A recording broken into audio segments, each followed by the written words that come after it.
Bismillahirrahmanirrahim. Assalamualaikum warahmatullahi wabarakatuh. Hai, ketemu lagi dengan saya Nia Bari. Hari ini saya akan berbagi terkait praktek penulisannya untuk Tunanetra Development ya, menggunakan Reglet. Setelah kemarin lusa saya sudah memberikan cara penulisan dan cara membacanya itu seperti apa. Nah, sekarang kita mulai praktek penulisannya dan kemudian nanti kita melihat cara bacanya seperti apa. Tapi saya hanya memberikan dasar daripada penulisannya itu sendiri.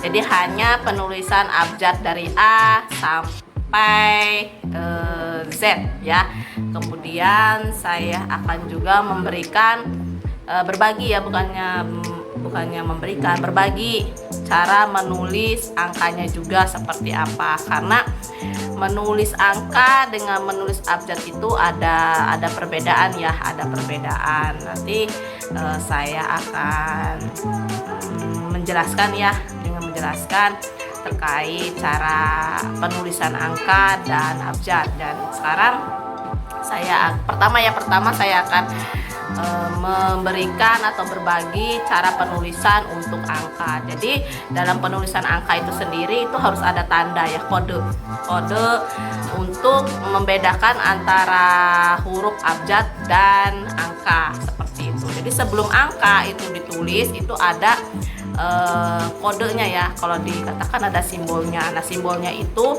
menggunakan titik 3, 4, 5, 6. Jadi titik 3, 4, 5, 6 itu kalau yang tadi yang kemarin itu sudah di video yang kemarin sudah saya jelaskan. Kalau di Reglet ini kan ada lubang 6. Ada lubangnya ya, di dalam kolom-kolom ini kan ada lubangnya ya. Di dalam kolom ini kan ada lubangnya berjumlah 6. Nah, jadi sebelum menusuk ya, mengetik ataupun membuat huruf itu diawali dengan titik ya, dengan menggunakan titik 3, 4, 5, 6. Jadi nanti dititikin ya, dibuat 3, 4, 5, 6. Jadi seperti ini nantinya. 3, 4, 5, 6 seperti itu. Itu untuk penulisan angka. Jadi sebelum nulis angka itu harus ada di depannya itu harus ada titik 3, 4, 5, 6 baru angka. Seperti itu. Jadi itu untuk membedakan antara tulisan angka dan tulisan huruf abjad. Karena angka itu sendiri posisinya sama dengan abjad. A, B, C, D, E, F, G, H, I sampai I. Jadi ini sampai I ini sama dengan bilangan 1, 2, 3, 4, 5, 6, 7, 8, 9 ya, sampai 9 seperti itu. A, B, C, D, E, F, G, H, I. Nah, kalau 10 itu 0 ya, kalau 10 itu 0. Jadi nanti angka 1 itu sama dengan titik A. Karenanya sebelum penulisan angka sekali lagi harus ada tanda titik 3, 4, 5, 6. Kemudian baru angka 1. Nah, seperti huruf A. Terus angka 2 seperti huruf B. Angka 3 seperti huruf C, dan seterusnya ya, seperti itu. Itu nanti saya akan nanti akan saya berikan seperti apa penulisan angka dan tandanya ya, tanda untuk penulisan angka seperti itu. Jadi nanti di setiap penulisan angka yang berbeda ya, yang terpisah, misalkan nomor 1 itu kan ada kan nomor 1 biasanya kan 1 titik seperti itu. Nah, itu sebelum nomor 1 itu harus ada titik tadi yang saya katakan 3, 4, 5, 6 itu harus dibentuk. Kalau misalkan kita lihat itu seperti L. 3, 4, 5, 6 itu seperti L. 3, 4, 5, 6. Jadi kalau misalnya dilihat itu seperti L. Kemudian baru angka berapa yang mau dititik ya, yang mau ditulis atau yang mau dibentuk. Kemudian kan biasanya ada nomor 1, kemudian titik bahasa Indonesia ya, titik. Nah, untuk titik itu sendiri itu menggunakan kode 256. Jadi di titiknya tuh kodenya tuh 256. Nah, kalau kita mau lihat kan di sini nih. Nih, di sini kan setiap ini kan ada 6 nih ya. Kayak titik-titik dadu, ada 6 kan? Nah, ada 6. Seperti itu, ada 6. Nah, kemarin saya juga sudah menjelaskan menghitungnya dari mana. Ya, seperti itu. Jadi nanti kalau angka 1 itu kan di sini berarti 1. Ya.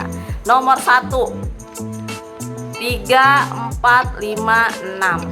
Jadi angka L. Baru nomor 1. Nah, titiknya itu menggunakan titik bahasa Indonesia. Jadi berapa? 256. Titikin aja. 256. Kemudian nanti misalkan di belakangnya itu 30. Misalkan ya, nomor 1 angka 30, misalkan 30. Nah, itu tinggal kasih lambang lagi di sininya. 3, 4, 5, 6, angka 30. 1 titik. Angka 30 itu berarti C ya, C. Berarti titik 1 dan titik 4. Kemudian nolnya itu titik berapa? Ya, nanti saya ini kan saya beritahu ya, seperti itu angkanya. Nah, nanti saya kasih contoh, saya praktekkan dulu ya. Seperti biasa, kertas harus sama antara si garis dan si ini ya, antara si garis sama, antara si garis penggaris ya, seperti itu. Kita buat angka bilangan dulu ya, angka dulu. 3, 4, 5, 6, kemudian titik 1 di kanan, kemudian titik 2, 1, 2 itu untuk angka 2 ya. Saya bikin dulu.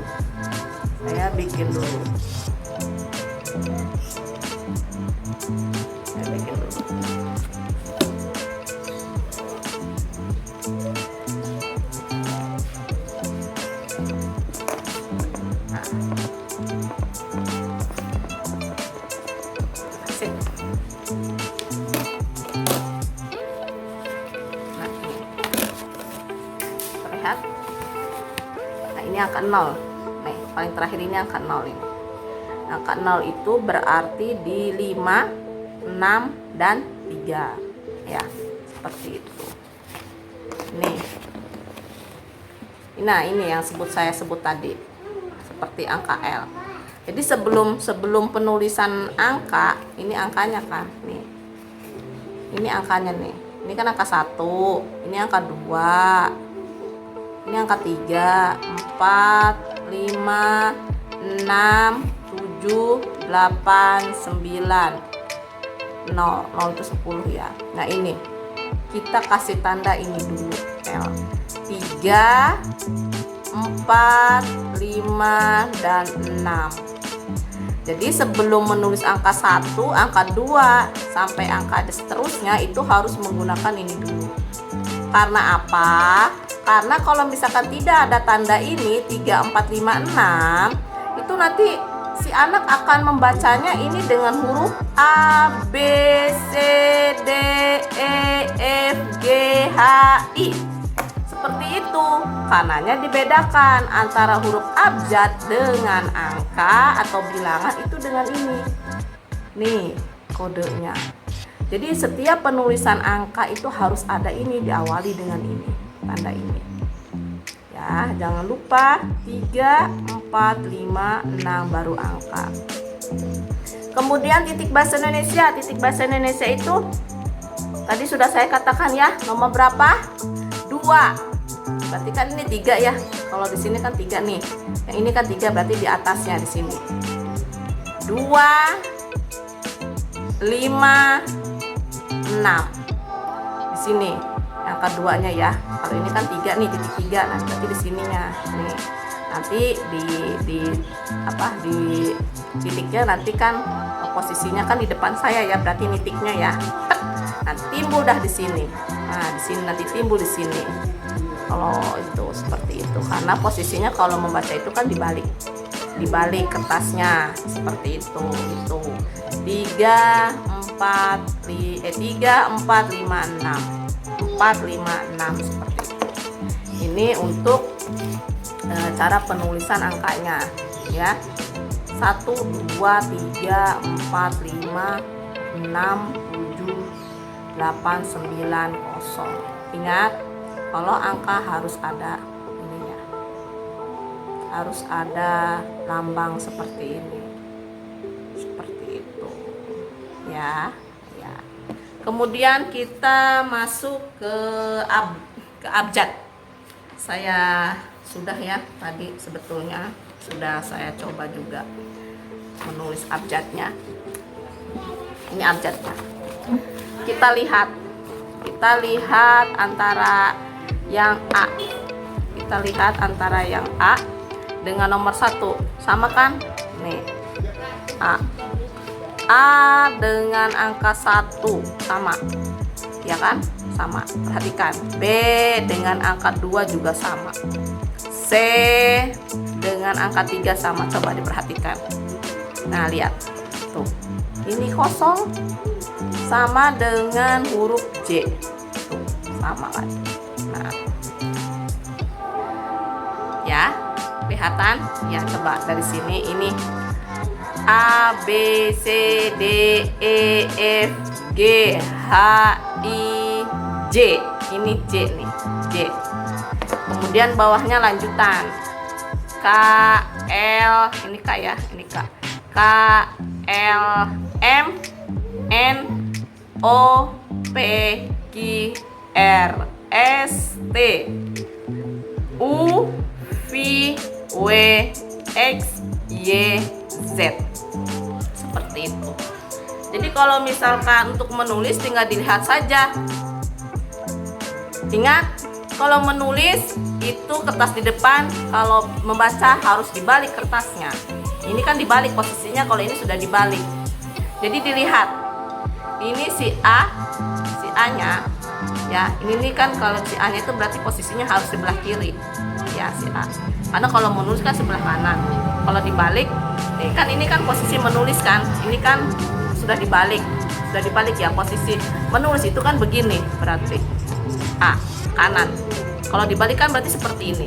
Nah, jadi posisi A-nya itu ada di sebelah kiri saya, posisi A-nya. Ya, ini ada di sebelah kiri saya, ini posisi A nih. Ini posisi A yang sebelah kiri saya. Seperti itu. B C D E F G H I J K L M N O P Q R S T U V W X Y Z. Seperti itu. Jadi kodenya itu sebetulnya mudah sih ya. Kalau kita misalkan mau menulis untuk abjad itu sebetulnya mudah. Hanya saja nanti ada di beberapa huruf yang memang berbeda dengan dengan model huruf sebelumnya, yang mana kalau misalkan kita sudah hafal, sudah paham itu titik dari huruf A sampai huruf J, itu nanti mudah menambahkan ke selanjutnya ya. Kan kalau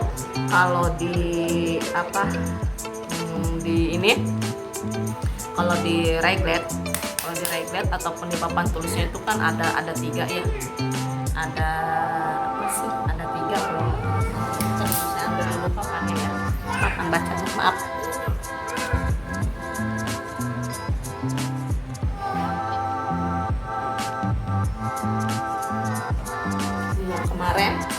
Yang kemarin saya lihatkan ya, kan harusnya ke posisi sini. Jadi si laci itu posisinya ada di hadapan saya. Jadi nanti kalau misalkan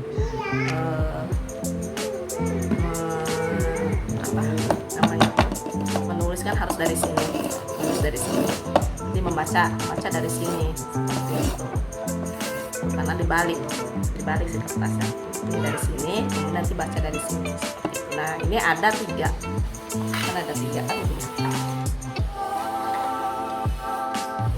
Kan ada 3 ya, 1, 2, 3. Jadi kalau misalnya kita itu hafal dari sini sampai sini ya, sampai J, A, B, C, D, E, F, G, H, I, J, ini hafal letak si pakunya ya, yang ditusuknya itu hafal. Ntar yang di sini sama yang nomor 2 sama yang nomor 3 itu nanti tinggal enak, tinggal menambahkan. Kalau untuk nomor 2 itu hanya menambahkan di kolom 3 di titik ya, di titik 3. Kan kalau satu kan ada di titik ini ya, ada di titik 1 ya, ada di titik 1 kan, ada di titik 1 sebelah kanan saya kan berarti. Nah titik 1. Nah nanti untuk yang di kolom 2 ini yang K sampai terakhir ya, sampai T, K sampai T itu hanya menambahkan di angka 3, di angka 3 saja ya, di angka 3 saja, tinggal ditambahin 1. Jadi ada di 1 dan 3 seperti itu, 1 dan 3. Kemudian untuk yang di ini, yang di nomor 3 nya berarti dari U ya, U, dari U sampai Z. Tapi untuk yang ini yang V, W, X, Y, Z ya, kalau tidak salah itu sudah berbeda bentuk ya, tidak ditambahkan, tidak, tapi sudah berbeda.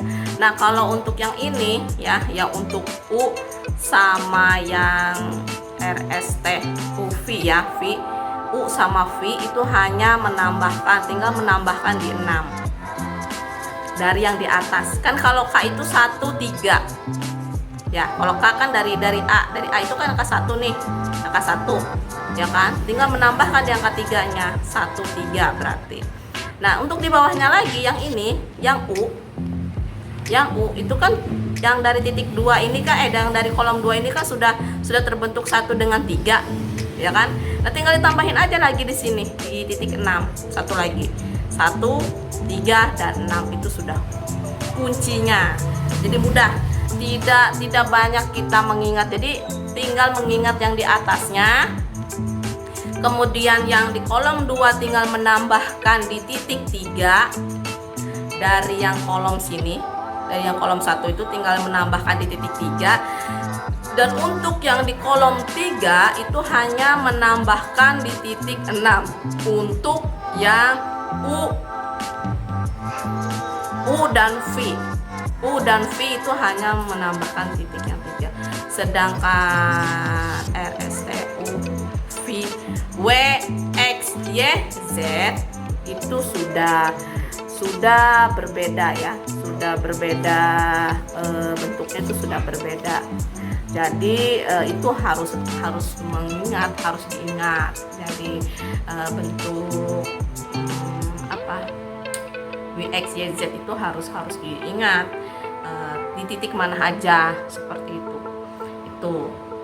Dan kalaupun misalkan mau bisa istilahnya belajar ya, saya juga awalnya itu belajarnya otodidak ya, karena memang saya juga sendiri bukan jurusan dari pendidikan, apalagi dari PLB itu bukan. Saya baru masuk kuliah semester 3 di PLB-nya, jadi saya bukan dari pendidikan ataupun dari apalagi dari PLB itu bukan. Tapi saya orangnya ingin tahunya luar biasa, makanya saya ya belajar sedikit-sedikit terkait tunanetra, tunarungu, kalau tunagrahita sih karena dari umum ya, dari umum saya sudah sedikit menangani seperti itu. Cuman waktu itu saya kan belum tahu apa yang saya tangani itu anak tunagrahita atau SLD ataupun apa tidak. Tapi yang saya tahu kan memang mereka butuh penanganan khusus ya terkait calistung seperti itu.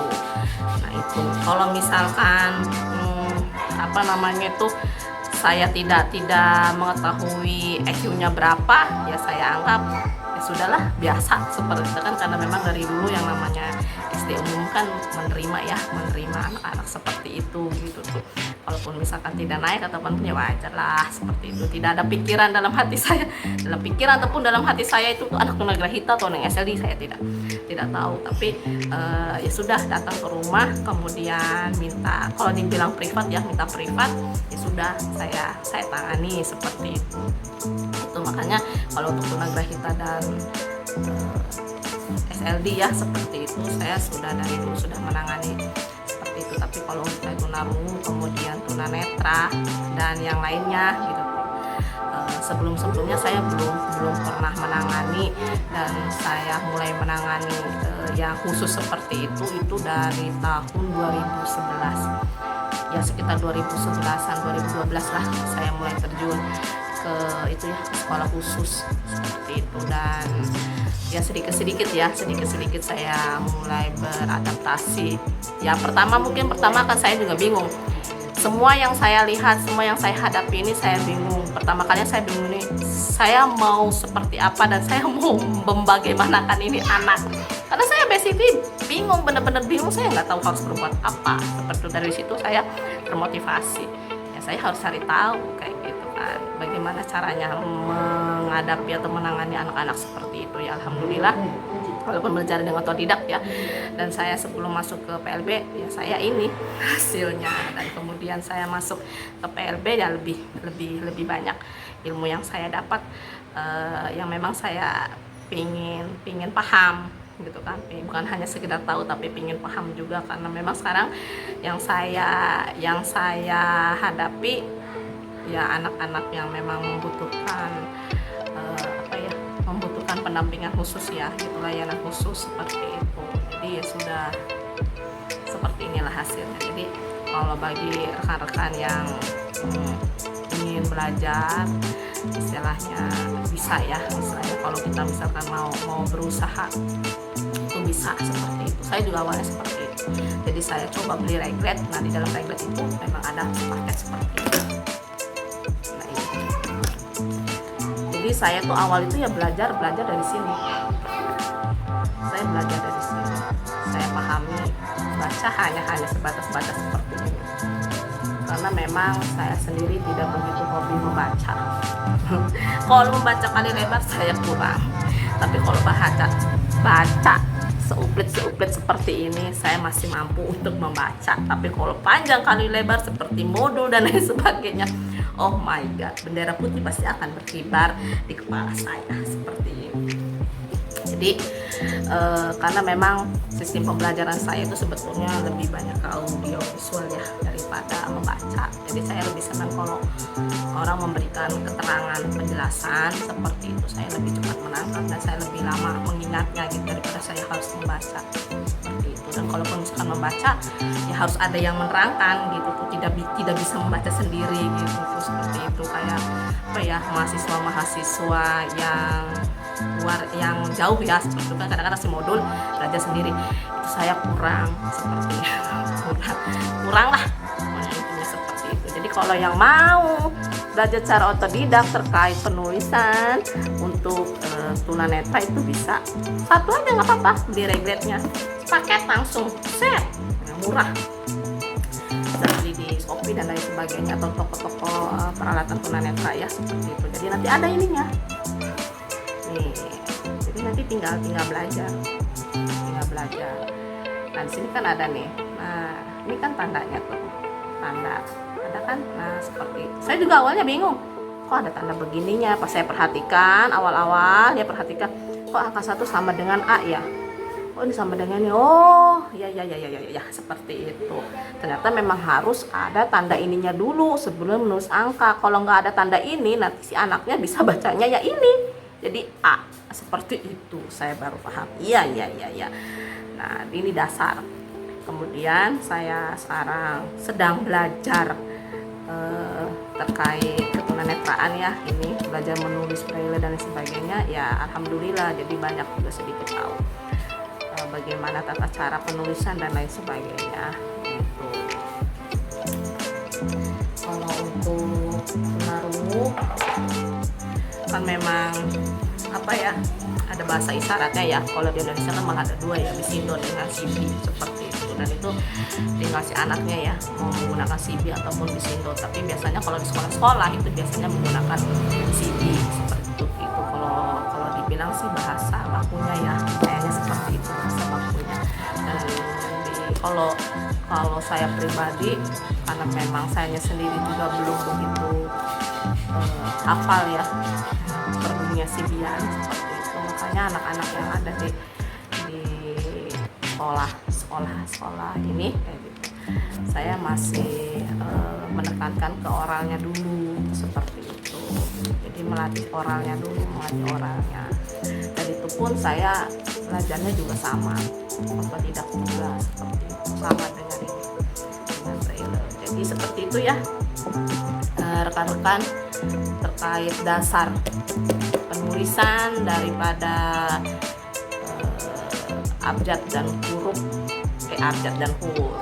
abjad, huruf dan angka dari braille. Sekali lagi, antara angka dan huruf itu ada bedanya. Bedanya di apa? Jadi L tadi 3, 4, 5, 6. Kalau untuk menulis angka itu diawali dengan titik 3, 4, 5, 6. Harus, wajib, hukumnya wajib harus ada tanda itu. Karena kalau misalkan tidak ada tanda 3, 4, 5, 6, itu nantinya akan membaca huruf abjad bukan angka. Oke. Ya, cukup sekian ya dari saya. Semoga walaupun sedikit tapi ada bisa diambil manfaat untuk kita semua. Kurang dan lebihnya saya mohon maaf. Wabillahi taufiq wal hidayah. Wassalamualaikum warahmatullahi wabarakatuh. Dadah.